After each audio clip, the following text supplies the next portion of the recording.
to the kitchen table. Your soul's unshaken. I'm Jonah. I'm here with my mother. Hello, everyone. Welcome back to the kitchen table. I'm Mama Z. I'm with my son, Jonah. How are you doing, son? Oh, Lord. we've been pretty busy this past couple weeks, but that's actually a really good thing. Right. I'm overjoyed about it, really. But I'm a little bit tired. Yeah. And this heat warning today sure isn't helping. I know. Yeah. It's sweltering out there. It's hot. It's hot. Unsafe. Unsafely so. Yeah, you'll be careful. Yesterday we were out with friends. We're exhausted because we have friends over from California, which we're so excited. Lori and Jack. It's been so fun. It's been so fun. Jack, you're not going to see this till after you go, but being able to watch Lupin movies with you and eat junk and do nothing, it's been so great. Yeah, and yesterday you went to the gym together, which is fantastic. And we went to the boxing gym together. Yeah, that's so great. On top of, Jack had walked up and down the hills in Sintra, which was absolutely gorgeous, but absolutely hot. There was a warning also, and as we did that, and man, that was hard.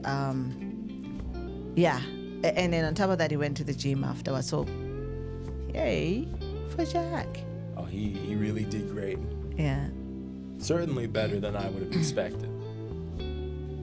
Though he also did push himself much too hard. That was a lot. It was hard on top of that. Still, though, great class. Yeah, I'm glad.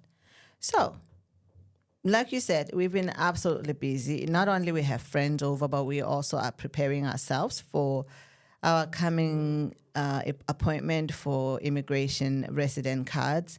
And we've been busy, getting all the requirements. And thanks to our attorney from Relocate Portugal, Fernanda, thank you. You're so great. You are so great. Thank you so much. She's been just super with all the details. She misses nothing. So to have her on our side, man, I don't know what we'll do. There's no way we would have done this without them. Yeah. Yeah. There's a lot to be grateful for Yeah. recently. Yeah. So speaking of being grateful, our topic today, the attitude of gratitude. And I'd like to say this particularly, we honor Grandma Janice. Miss Janice Sutton, thank you, because this is something you always talk about, the attitude of gratitude. So today, we honor you because of who you are. We honor you because of the love you have for us, the support, the caring, just being a mom all the time. And you've gone through so much, but you never stopped loving us. And we love you so much. And I can't even begin to explain. As we always say, I love you to the moon and back. And so the attitude of gratitude is dedicated to you. Hi, Grandma. What are we thankful for? Well, as much as it's hot outside, I certainly prefer warm to cold. That's been pretty nice. It is. It's beautiful. We're grateful for the sun. A lot of countries in Europe don't really have air conditioning for a lot of their spaces, but Portugal does because they're no strangers to heat. So that's been a good thing. Well, not every house. We know that. So we're grateful for that too, that our apartment has that, thank you. But not only that, the breeze that comes from the ocean. Oh my gosh. I am so loving the breeze. When I'm sitting out on my terrace, I'm thankful for that too, for the outdoor space, that I sit there and feel this breeze coming from the ocean. And I'm thinking to myself, although there's a heat wave warning, we still get this breeze. That is such a luxury. Yeah. I agree with that. Living near the ocean in general has been a blessing. Yes, indeed. My dream. The only thing missing, I know, you're going to say, wait a minute, there is no attitude of gratitude if you add up some things and complaints. Okay, I get it. But I'm going to say it. My dream was to actually have the sea view, which I don't have. It's just one building. Oh, no, I have One building in front of us that blocks us. However, regardless of that, I received this blessing of the Yes. blast of wind Oh, that I no, get all the I time. have to walk outside to see the ocean. What a big disappointment that was. I know. I'm sorry. I'm sorry. That does, though, say how we, as people, we can never say thank you without finding just one thing. There's always going to be something. No matter how small it is, you feel obliged to mention it. How about just not mentioning it and just have a thank you? Don't say thank you, but I'm having trouble with that part. Me too, honestly. I don't quite know how to stop myself from finding just one little problem. Oh, yes. So then my attitude of gratitude really needs to work harder. What do you say? How do I stop myself from finding one little problem to mention? Wow. Gratitude is something you do on purpose, you know? It's a skill you train, like you would train your muscles. It's something you practice at. It's very easy to focus in on that one or two or three things you don't like very much. Oh, do we focus on that? Oh, my goodness. It's not to say that we should just ignore these problems. We should be aware of them, and we should try to fix them. But we shouldn't let the existence of those problems impede our enjoyment of the thing. It made me think of the Monty Python. When it's, I don't know, you and your dad introduced you to that Monty Python. So there was one, I don't know if it's an episode they had on A movie. yeah, where they compete on talking about problems. I remember that sketch. Your problem wasn't so bad. I mean, we used to eat gravel when we were young, and it was so ridiculous. But I always loved the one where one of them says, and for breakfast every day, we would have a bowl of gravel. And the next one goes, oh, we used to dream of gravel. Every day, we'd walk uphill both ways. And at night, waiting for us would be a bowl of cold poison. so to see who can top you up on complaints and problems that they had. So definitely they had no attitude of gratitude. Oh my goodness. So we could be like that, right? We could top it up and It's say, easy to want to see who's got the worst problems to compete. to say your problem is no problem, You really. think that's bad? Watch what I had. I had to deal with look, we can talk like that forever because all of us, no matter how well-to-do you seem to be, but nobody is immune to having some kind of problems. But I also think nobody's immune to have a good day or some kind of way. You know what I mean? Even in the war zone, you will have one There thing. will be moments that are better than others. Yeah, that one thing to be grateful for. I know that when I was dealing with grief, this is how I survived. Was every morning when I wake up, I'll say, today is better than yesterday. And that was true. However, there were days where today was worse than yesterday. But I got to say that I knew also that tomorrow might be better than yesterday. So I knew that all I got to do is look forward to that day. If it wasn't today, I'm hoping that tomorrow will be a little bit better than yesterday because it can't be worse. And if it is, it can't be worse forever. And I think that's what made me to get up and made me know this is temporary. And I'm glad I thought of that. I don't know if I was having an attitude of gratitude at them because I was pretty angry. But I can say I knew that it's temporary. It had to be temporary. Yeah. Nothing, even something like grief, right? That pain never goes away, but it does change. there's, even in really dire situations, there's never going to be a situation where all of it is the same level of bad. Yeah.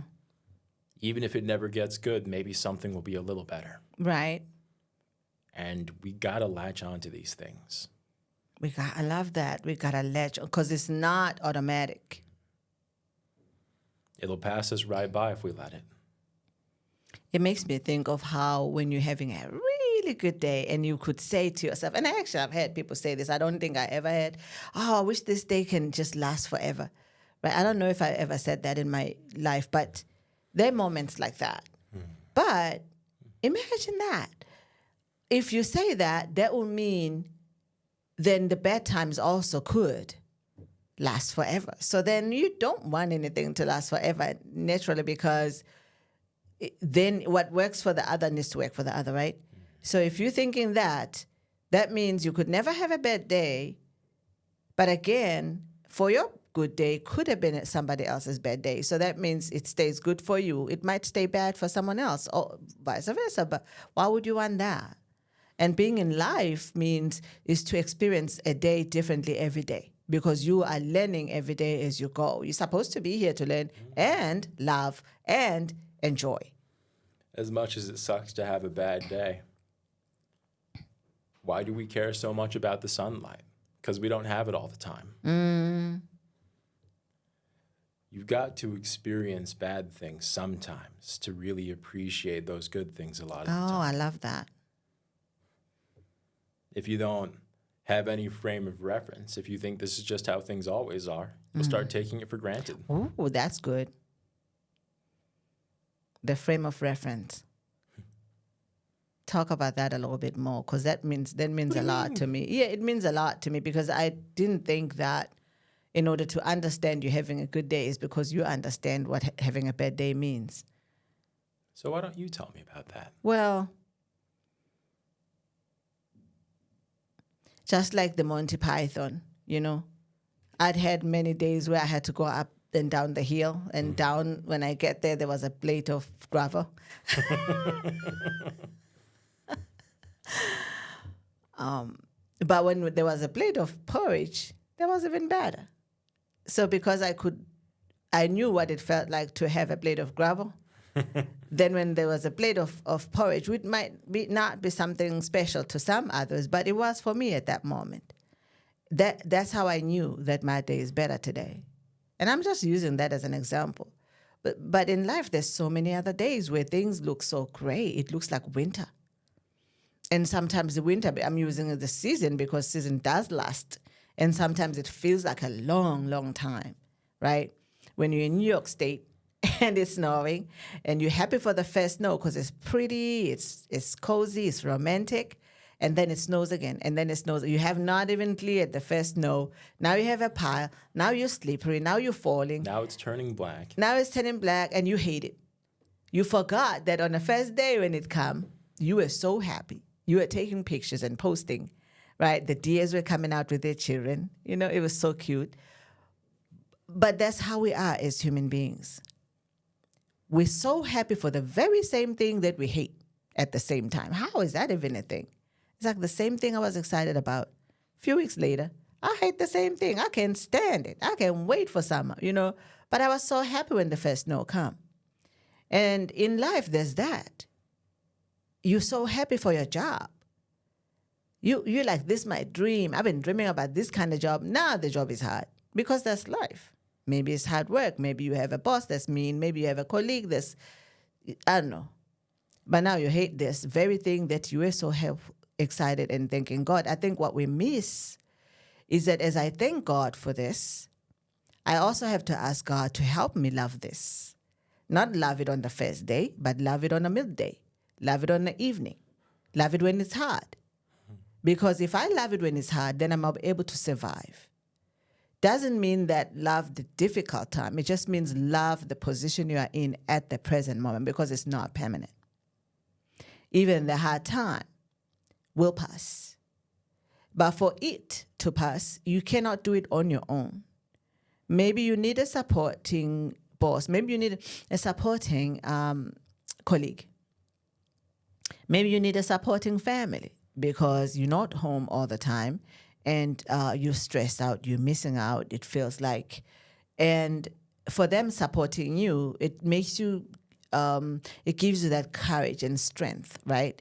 To be grateful for that support. Maybe you're not getting that support at work, but at least there's one area that is giving you that strength you need, right? And because if you miss that too, that's when people fall into depression sometimes, loneliness, isolation. And if you do not have a system whether it's a family or spiritual or I don't know,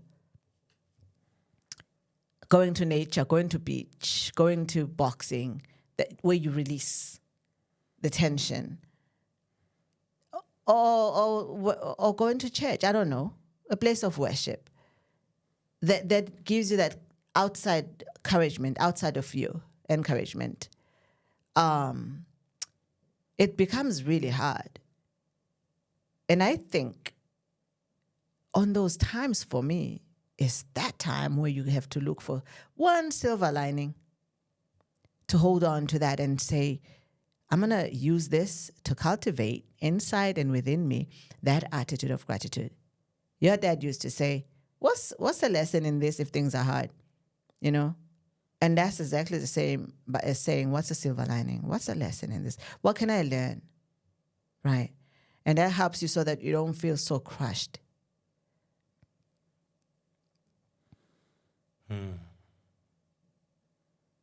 There's a lesson in everything. Even if the lesson is, oh, okay, don't do that again. Don't put your finger in the fire as a baby. Even if the lesson is, oh, that kind of sucked. Now I know that I don't like it. We as humans are constantly learning and growing. It's one of the unique things about us. Every little thing that happens to us is a new piece of information. It's a beautiful thing. And it's important we don't take that for granted. Especially if taking it for granted causes us to stop learning lessons. There's a lot of debate on what the definition of insanity actually is. But a very popular choice is the definition of insanity is doing the same thing over and over and over again and expecting a different result. Expecting the different results. That's why it's so important to learn and take and even find inspiration from the bad things that happen to us. Otherwise, we'll just do the same stuff over and over, wondering why it's not working. Yeah.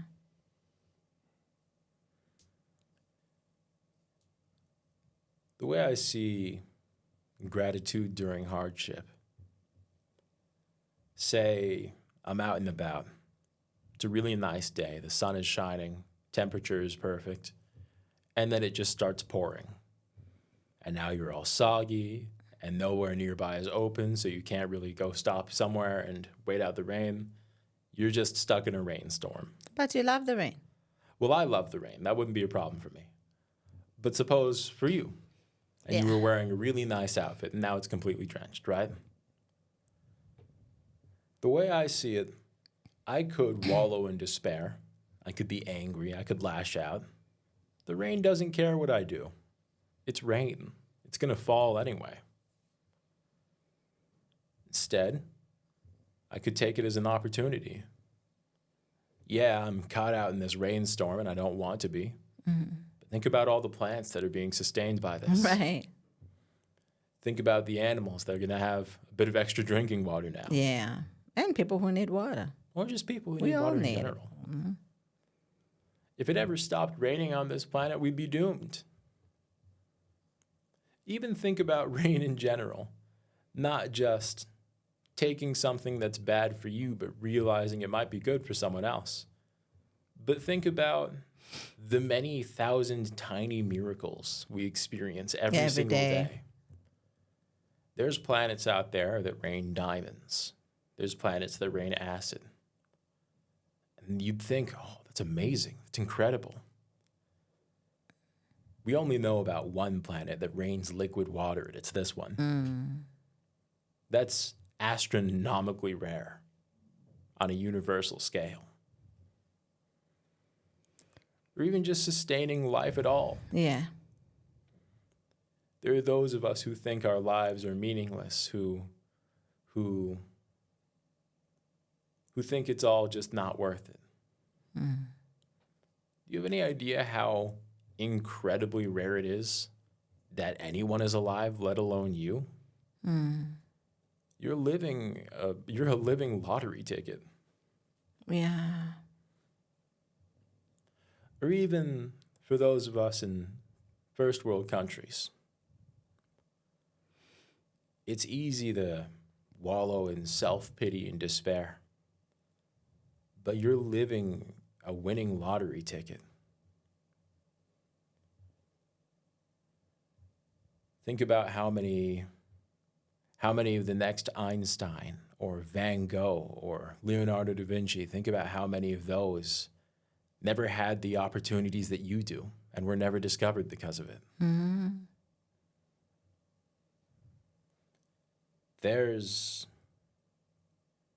No matter how bad of a day you're having, there's always going to be someone having a worse day. That's good, the motivation. And that's not to say celebrate the fact that someone else has it worse. But that's to recognize it's not as bad as it seems in the moment. It almost never is. But sometimes it can be hard to see beyond what you're dealing with at that present moment. I remember first time I realized that when my mom passed, it was sunny and all of a sudden it rained as the hearse was coming out. And I looked around and I thought to myself, wow, we are so sad. There's so much grief. But look around, the world is going on as if nothing had happened. And I was like, I realized that your bad day doesn't mean that everybody else is having a bad day. Also, your joyful day doesn't mean that everybody else is having a joyful day, because the world is the world. It continues and it will continue to continue while you're here and while you're gone. It doesn't seem like it will stop. I mean, even when the presidents and kings die, it continues to, you think. As much as some of them like to have the whole world stop. It doesn't. It doesn't. No. We can sit and watch it on TV, but it doesn't. Even the Queen of England passed. There was a lot of stop. CNN was there, BBC, of course. But the world was still, we were going to work. We were going to Starbucks to get our coffee. We were going to school to work and study and learn. Life was going on around us. None of us had to stop. You think that sometimes things like that when happen, the world stops, but not necessarily. So that shows you that no matter what, there's somebody having a good day. No matter what, there's somebody having a difficult time. No matter what, there's some birth. No matter what, there's death. It's like this. It happens, there's dark, there's light. In order for it to be there, in order for the light to show that it's a light, there needs to be darkness so that the light shines, right? There's a quote about this I like. From Fire Emblem Three Houses. Is that a game? It's a video game. Uh-huh. It comes from Claude, one of the three protagonist characters. Now, the player character, at the moment Claude says this, the player character's father has just passed away. Spoilers.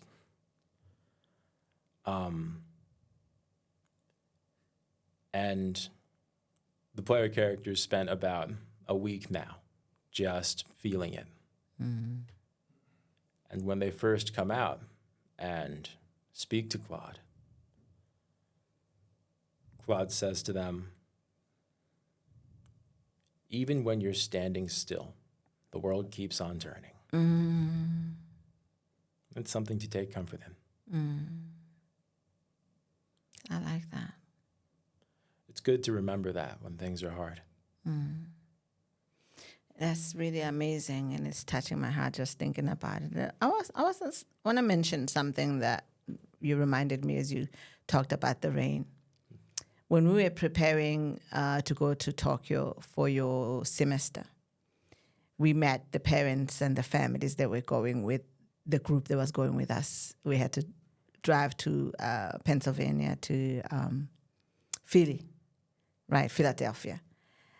Just as we arrived, it poured down like there was a storm. There was no end. It poured so hard that for us getting out of the car, running into the restaurant, you were going to be drenched whether it was 1 second or 1 minute. There was no getting away from it. Anyway, so we ran inside and we sat there for a little bit and we couldn't find Auntie Tanda.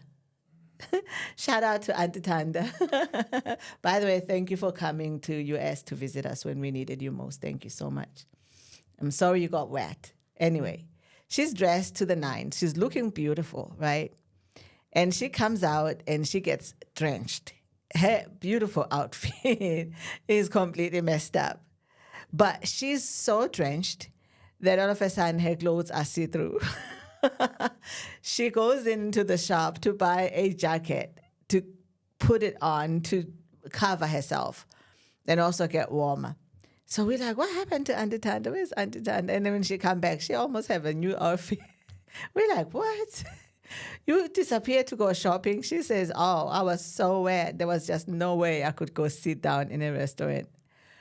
She found a way, right, of fixing a problem. And also was not upset that her outfit got ruined. Because before, everybody's looking at her like, wow, you look so beautiful. But it didn't ruin her day. She just found a jacket and covered herself and then still looked fine. And I thought, wow, what a great attitude that was. Because I don't know if I would have thought immediately that I need to change it, to go to a store and find, something. But she figured a way of fixing. It's a small problem, but she figured a way of fixing it without being dramatic and obsessed and upset. It was just like quietly disappeared on her own, and she found something, a way, and did it. That is an attitude of gratitude, Antanda.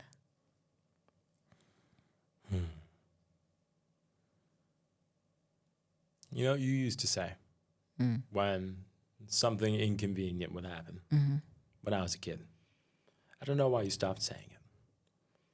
Not going to let the devil steal my joy. Yeah. Not today. Not today.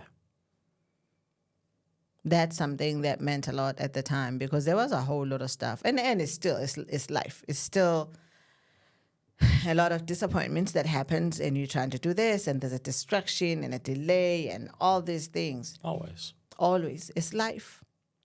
And you say, I am not. Not today, Satan. Not today. I'm not going to let the devil steal my joy. And I also used to say a lot, and I think at that moment I still say, I'm generally a happy person. And I think I am. I agree. Yeah. And I like to keep my joy. And if I'm really feeling miserable, and if my misery is like not a today only, it's like tomorrow and tomorrow, then I start to worry. I'm like, what is it that is causing me this misery? I need to fix it. If I can fix it, then I'll fix it. If I can't, I need to remove it. If I cannot remove it, I have to remove myself. And sometimes it's just the stagnant feeling. So then it's hard to remove yourself because you're wanting to know, why am I feeling stagnant? Why am I feeling like I'm not? What am I feeling like the world is passing me by? And when I'm saying the world, I'm talking about how I measure myself maybe with my friends, right? My peers we went to school together, we're doing this, all of these things. And then you look around, you're seeing them, they seem to be doing well because I don't know 100%, right? And then I'm looking at myself, I'm feeling like I have not what I would have thought. At this point, I should have been doing this and that. And then it feels like I'm not there yet. And I don't quite know why. And that starts to make me feel miserable, unsatisfied, right? And I have to remind myself on those moments where I'm looking around, can I remove myself? Can I remove it? I can't. Can I remove myself? I cannot. Can I change my situation? I cannot. What does that mean? It means I have to be slow and steady because I will get there, but it's not going to happen rush. If you rush it, then you're going to ruin things because you're supposed to go steady on your own pace for a reason you don't know, but maybe God does, or your angels, I don't know, whoever you speak to, whoever whoever is guiding you, they know why yours have to be slower than others, right? You will only know this results when you get there and you look back and say, now I get it, right? But at the present moment, when you're feeling stagnant and you're searching for something that's going to help you cultivate that attitude of gratitude, there are a few things that you have to do. One is to say, at least I'm healthy, if you are. The second one, I still get up. The third, I still have a roof over my head and a plate on my table. Those are most important things for any living being because those are the things we need every day. We need safety. We need food. And if I have that, I need to be grateful for that, not to take it for granted because I know some people don't have that. They sleep on the streets. And some people are not necessarily wanting to sleep on the streets. It's not because of economy situation. It's because of the wars in their lands. Or maybe it's the famine. Maybe it's the droughts. Maybe there's been a hurricane and everything you ever owned is stripped. So we've been through those, by the way. We've been through the hurricane in Katrina in New Orleans and we lost everything and a home. And we know what it feels like not to have anything. And you were just a baby at the time, but that was hard, So, and then at the moment when those things were happening, it was hard to see beyond it, right? Your world has stopped. But you survived. Some people didn't. At the end of the day, those are just things. Even though they're collectibles and, memories that are so attached to your heart, but they're just things. The most important thing, your life, your health, you're here. Today. What You're does that alive. mean? Yeah, you have an opportunity tomorrow to start over. Thank God for that. Not everybody does have that. So that's why sometimes we have to dig deeper within to search ourselves. What am I grateful for? Because there's so much. No matter how hard things are at that present moment, you will find something to be grateful for. And I just thought about something I wanted to talk about. Being grateful for family, being grateful for your parents, being grateful for your children. Sometimes the children are difficult, sometimes are joyful. Sometimes parents are difficult, sometimes are joyful. It's not a given that families are well in whatever way. But we're still grateful that we're here. Yeah. Yeah, that's true. When it comes to parents from a child, I think it's important to remember the religions of most cultures have some variation of honor your mother and father. Yeah. And I see a lot of the time that taken to mean obey your parents' every single whim and command and everything. I don't think that's quite the case. Hang on. There's a lot of parents who don't really make their actions in their kids' best interests, unfortunately. Yeah, that's true. Every child deserves parents. Not every parent deserves kids, That's true.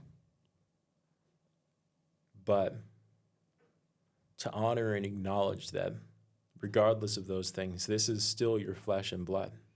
Right. This is still someone to take some amount of care of. They're the ones that brought you into the world. You don't necessarily owe them an obligation to the same way they do to you. Mm-hmm. But at the same time, you are in the world. Here you are, and it's because of them. You may not particularly like that, but you are here. That's something, well, that means something. So even if they don't act in your best interests, you still act in their best interests. And like I say, that doesn't mean follow their every whim. But perhaps if they have a tendency that is self-destructive, you help them break free of that in any way you can. It's not your responsibility. Not your responsibility, perhaps. But it is just generally to help those who need helping. That's just what you do. It feels like a burden on a child. It's true.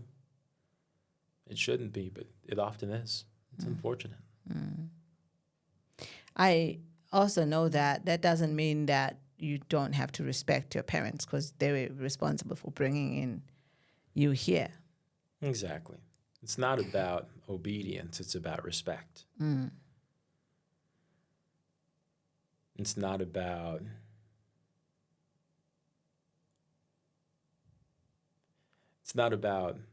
being the quote unquote perfect child. It's about trying. I certainly was not a perfect child. However, I am so grateful for having one. I don't know that I'm perfect. Well, it's certainly better than me and your dad. We know that. I know that I was not a perfect child. I wasn't trying even. The same way to, well, there you go. That's what honor your mother and father is about. It's about trying. It's about caring. I know a lot of people might say I didn't care, but I did. I think I was rebellious on things that I thought inflicted on my freedoms. It could have been that my freedoms made no sense, I think, but to me, at that moment, they did. So then I rebelled against those. As you say, doesn't mean that be obedient, obey everything. I certainly didn't. But I would say that it wasn't in my head anyway. It seemed like I was being disrespectful, but in my head, it wasn't. It was just like, oh, I'm standing up for my rights in a sense. So a no is a no because I would not do that, and don't try to make me. And I know that when you were smaller, I felt the same way about, like, you won't do this? You're just going to stand there and look at me? What is this low skinny thing, you know? But I think I understood that came from the way I was raised too. It's like, if you asked to do something, you're supposed to jump up and do it, and not later. Which is the youth of today. You're like, yeah, I'll do it, and then it's like tomorrow, and I'm like, hey, take out your trash, right? That one's on me because I'm forgetful. But now, sometimes it's like, if someone's in the middle of something. like what? For example, here's a common one that I hear a lot. Sometimes you'll be playing an online game, meaning it's actively running with real people who need you to be actively doing the thing. Stop looking at me like that. Stop it. Stop it. I am just ready for this. Come on, let me hear. Anyway. Okay. And a parent will say, go do this thing. Right. And at least in my case, I'll be like, yes, I will do this thing. Just give me a moment. Okay. I'm nearly done with this here. It's almost over. And then I'll jump up and do the thing. Right.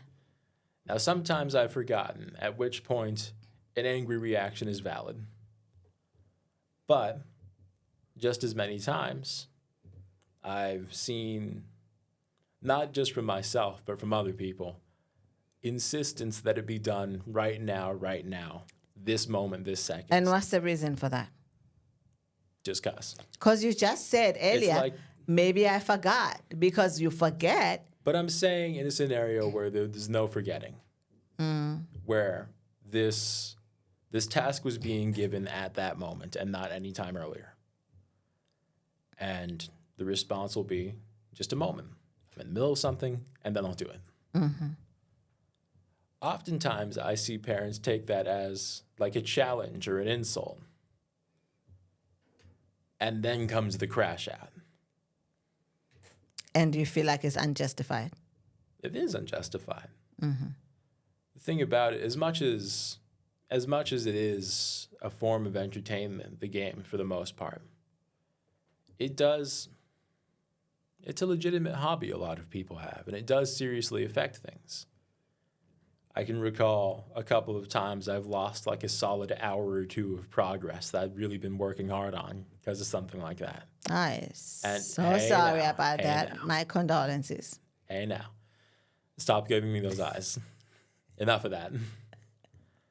And the idea, at least from the kid's perspective, is say I've got to take the recycling out. Mm-hmm. The recycling is going to be there in 5 minutes. It's going to be fine. Nobody's going to snatch it. There's no eagle that's going to come out of the sky and snatch it and take it away.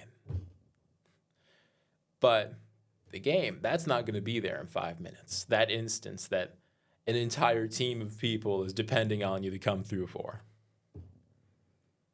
Because they've also been spending just as much or longer on this thing, this hobby of theirs. Right. Now, hear me out here.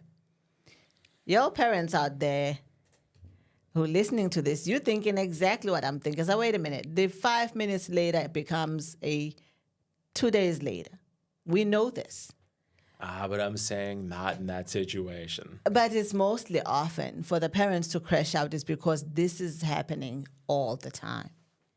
And I'm thinking, come on, you've been playing a game yesterday and you're playing a game today and you're going to play the game tomorrow, whatever. I'm not thinking you're going to lose out an hour because you were almost there, you've worked that hard. I'm just thinking today you got to take out the trash because it's full. Now, key point, because it's full. Most often, some people, right, know that it's full or maybe doesn't even notice that it's full because guess what? They still come and put trash on top of the full trash bin. And now I'm looking at it, I'm thinking, I know you noticed this. At least I hope you noticed it was full. So therefore, instead of me having to remind you, you should have just taken it that way. There will be no crash. There will be no disturbance. You would have done your part. And I saw that eye roll. It's the truth.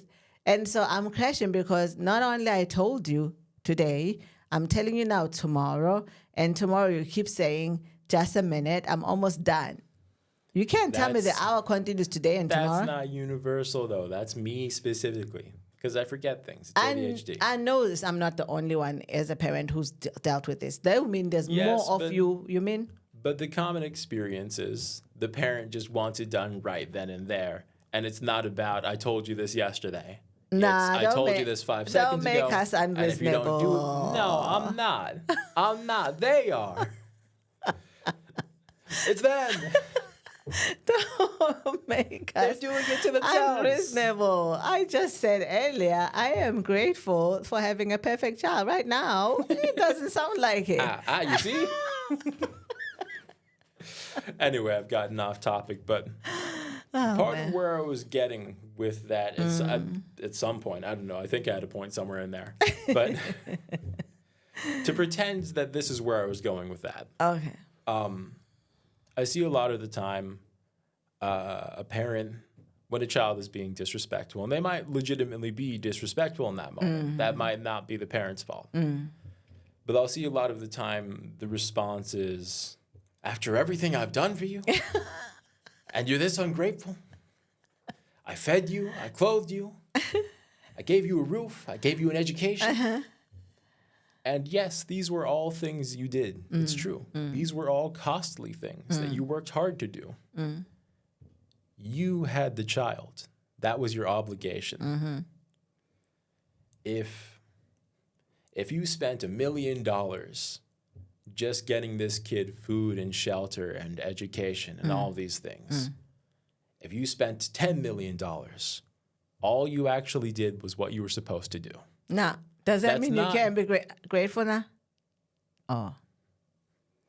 Okay. Slow your roll. Okay. I'm getting there. That is not to say that's not worthy of gratitude. That should inspire gratitude. Right. But at the same time, that's not something to lord over someone else's head. Basically, don't make me feel guilty, you're saying. Exactly. These things you did were because I needed them. Don't make me feel guilty for just being alive. That's a horrible thing to do to anyone. To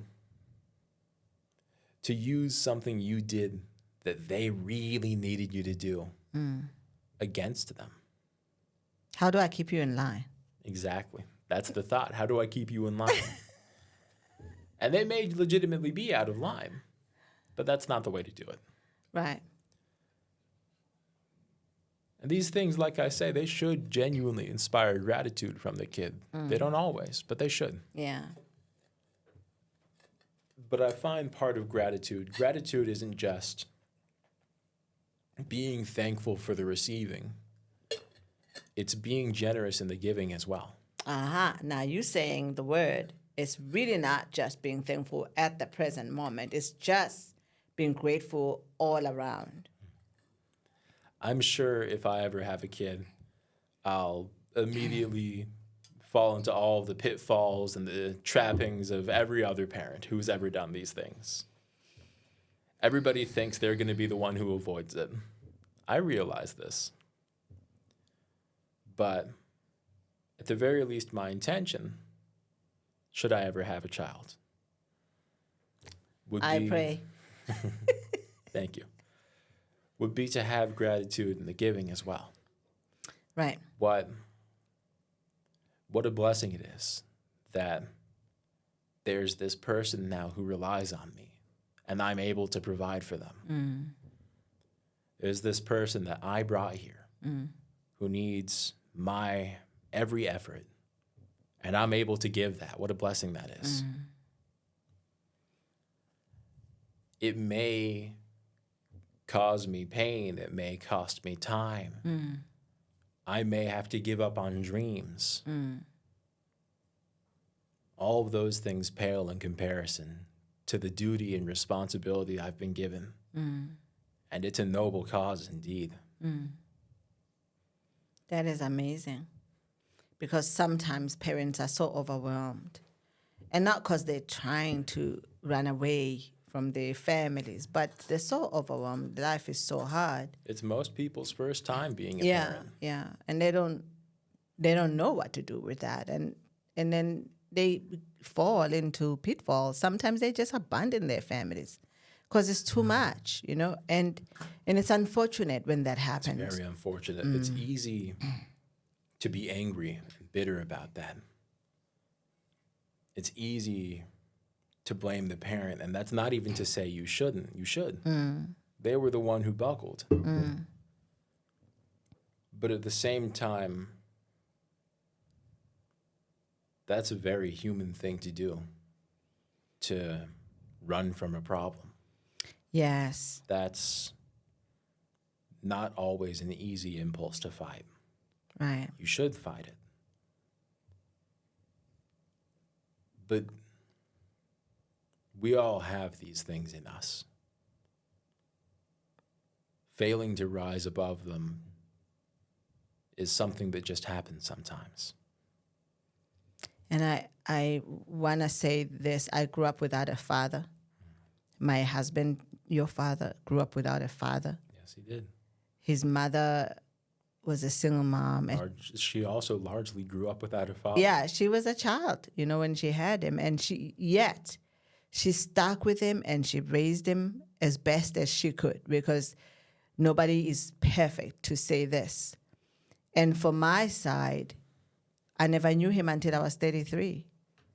And I was super angry and upset, like, well, how could you? And there's all kinds of reasons, justified or not justified, that caused him not to be there. But I am grateful to my uncles, both you named after Uncle Amos and Uncle Spoo, who participated, in all my aunts, their families and all my aunts. Some have passed, some are still alive, Winnie and Musa and Zama, all of you, Aunt Ma, you're still alive. You've contributed in one way or another.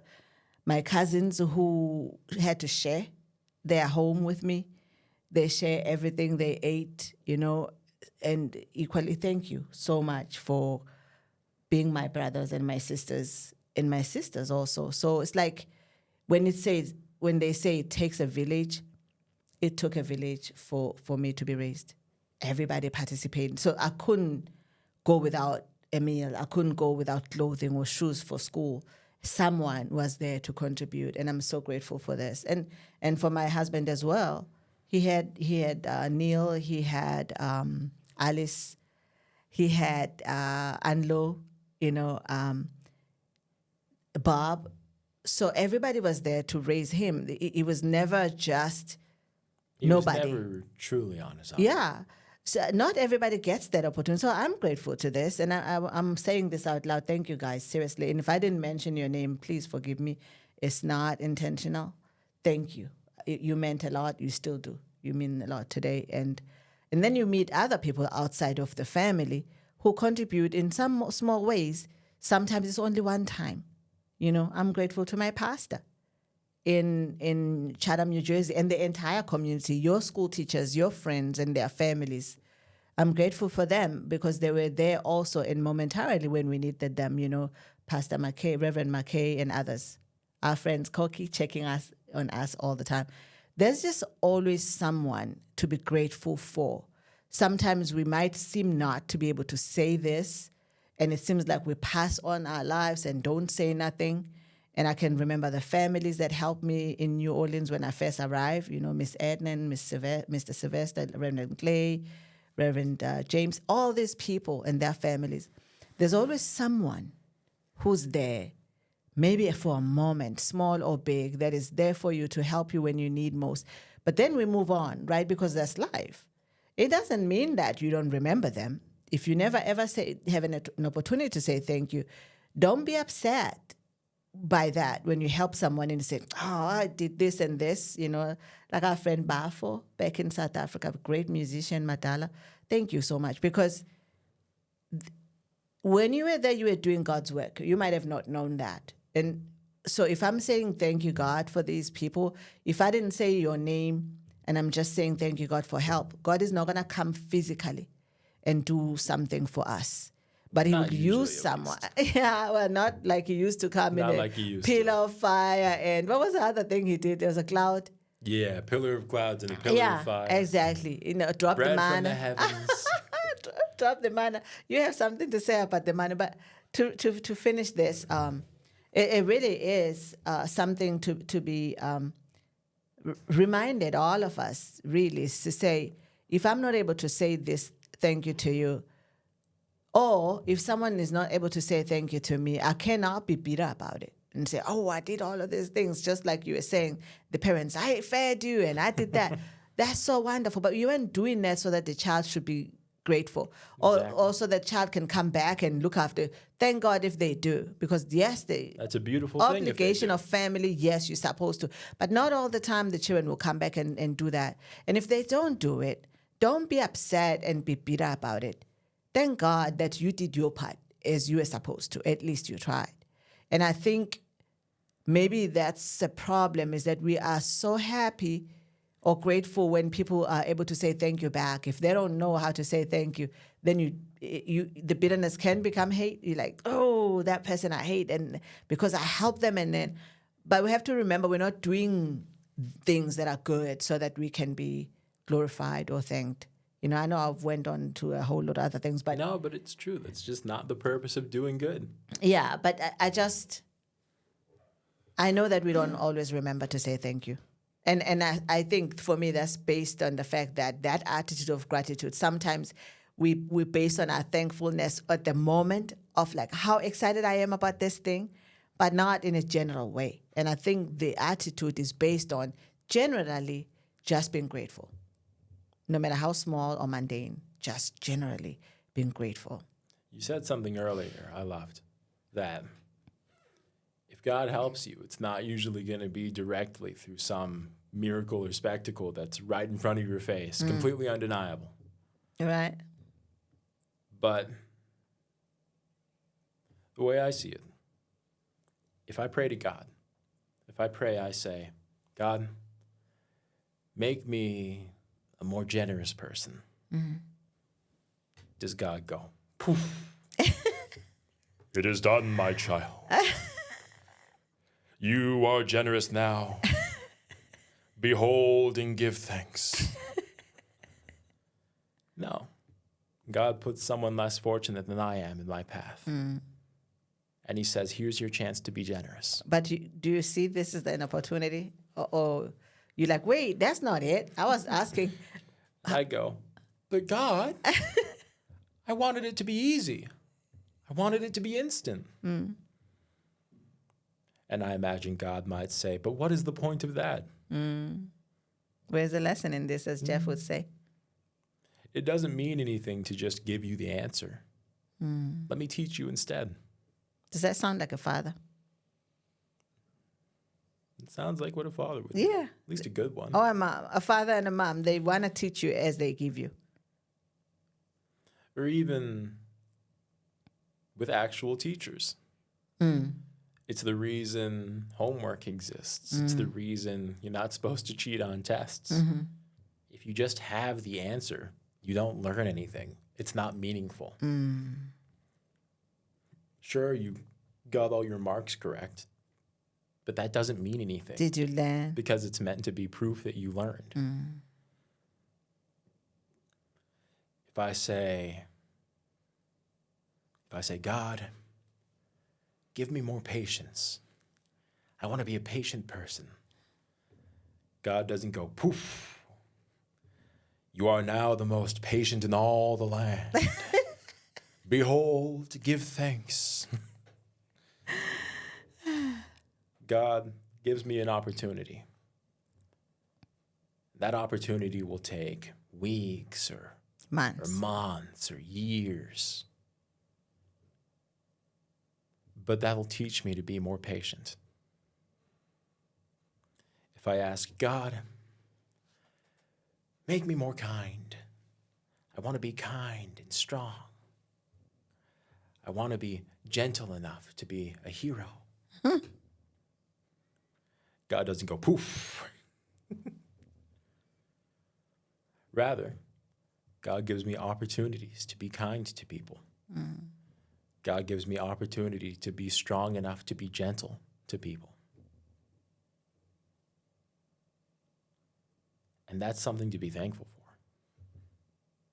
And even if you don't believe any of that, it still applies. No amount of really, really, really wanting it is going to bring anything to you. There's no magic. Not really. Even if you do believe in God, and if you do believe in manifestation and all of these other things, nobody's just going to poof for you. A door might open. You're the one who has to walk through it. But AI is changing things.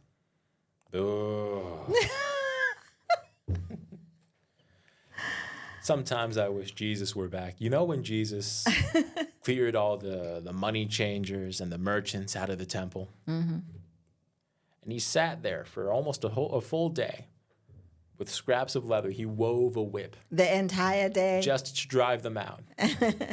The scripture says he wove the whip himself. Meaning he was being purposeful. Was sitting there for like an hour or more. Brewing. Weaving a whip out of leather. Brewing his anger.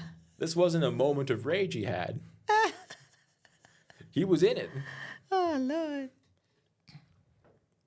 Sometimes I wish he'd do that with all these AI data centers and all this nonsense that we're giving really precious resources to. First of all, it's not that art cannot come from a machine. It's that it's not art unless it has the effort of a human behind it. It's not like I need anything to be analog. You don't have to draw on a paper with a ink and quill for that to be counted as art. But you've got to put a bit of effort into it. If you use AI to generate you a video, you're doing the same thing as you would be if you cheated on a test. You got the marks correct, sure, but you didn't learn anything. Instead, take a course or two. Watch a YouTube tutorial. Learn how to use DaVinci Edit or Adobe Premiere or CapCut or whatever else. Make a little Find the effort. clips. stitch the video together yourself.